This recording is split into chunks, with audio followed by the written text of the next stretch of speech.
La sainteté est importante pour marcher avec Dieu. Un Israélite du nom d'Akan a conduit sa famille à pécher contre Dieu, et leur action a conduit à la chute de toute sa nation.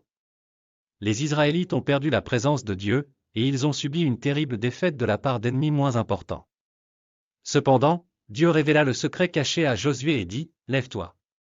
Pourquoi vous allongez-vous ainsi sur votre visage? Israël a péché, et ils ont aussi transgressé mon alliance que je leur ai commandée.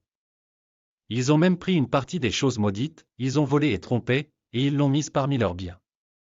C'est pourquoi les enfants de Israël ne pouvaient pas se tenir devant leurs ennemis, mais ont tourné le dos à leurs ennemis, car ils sont devenus voués à la destruction.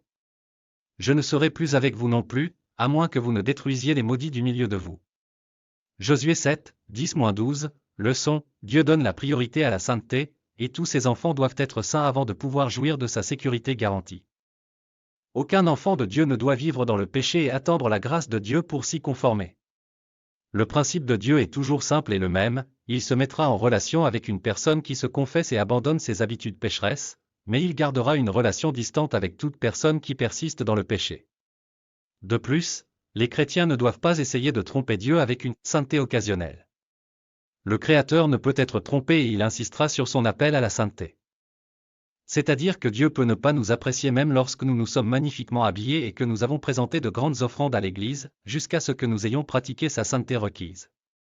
Dieu n'acceptera nos offrandes que lorsqu'il se sera abstenu de péché et aura vécu consciemment dans la sainteté, la prière. Cher Dieu, aidez-moi à être conscient de la sainteté et à maintenir une relation saine avec vous.